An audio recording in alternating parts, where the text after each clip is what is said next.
A student union meeting in Toronto showcased how the anti-Israel students at Ryerson University, more often than not, are nothing more than a bunch of Jew haters. My name's Eitan Gilbord.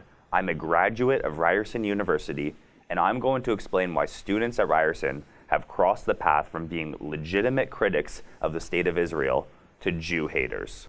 On November 29, 2016, the Ryerson Student Union held their semi-annual general meeting. Most people call it an AGM. It's when the students gather together to vote on what policies the student union should pursue in the following semester. But here's the thing. Ryerson is a commuter school, and the amount of campus activism that occurs is pretty close to zero. Most students simply commute to class and commute home. When I was at Ryerson, the student union AGMs would rarely ever get enough people or quorum to be able to hold a vote on any of the issues. The only time quorum would be reached was when there was something spicy to vote on. So what was so spicy that caused more than 200 students to give up their Tuesday evening and go to a student union AGM? Well, it was a vote on whether or not the student union should help facilitate a Holocaust Education Week. That motion, which couldn't be more tame or reasonable, is what brought out the Jew hatred on campus. Let me read to you from the motion. It's a little long, so I won't read the entire thing, but I'll put the entire text below.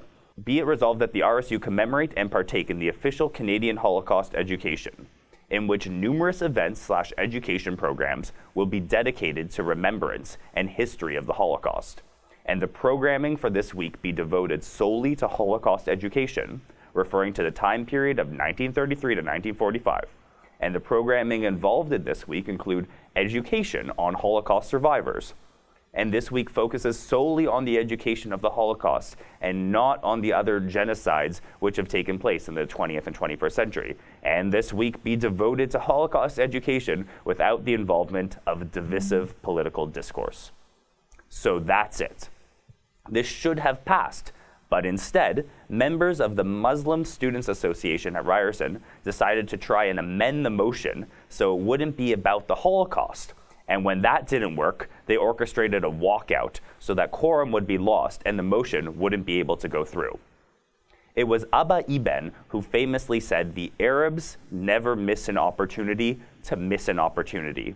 And the same can be said about the Muslim students at Ryerson who actively campaigned against this motion. The only reason to oppose holding a Holocaust Education Week is if you're a Holocaust denier or just a Jew hater. And that's my point. The anti-Israel students at Ryerson are often faced with the question of, are you Jew haters? And they answer by saying, no, we just don't like Zionism. But it's not true. The opposition to this motion proves that these people equate Zionism and Judaism.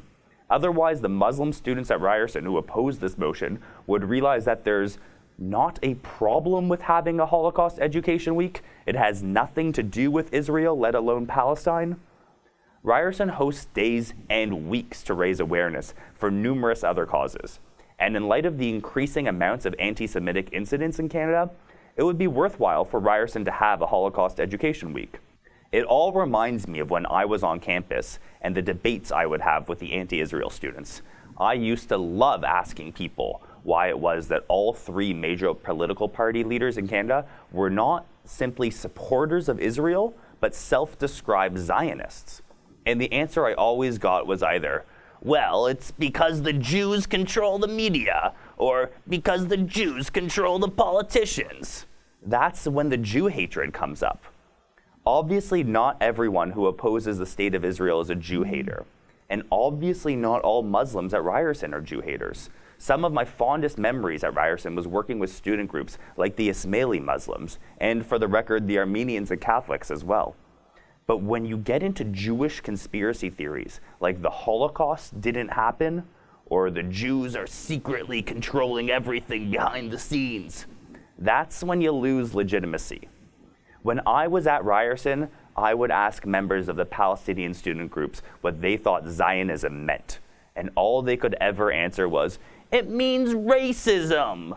They have no idea what they're talking about. Zionism has nothing to do with racism, but organizing against a Holocaust Education Week, that makes you a bigot. I'm Eitan Gilbord for the Rebel.media. I don't normally record videos for the Rebel. I'm actually one of the behind-the-scenes people here. One of the things I do is I write a weekly email with highlights from the past week. Click over here if you want to join my email list. If not, well, click below and subscribe to our YouTube channel.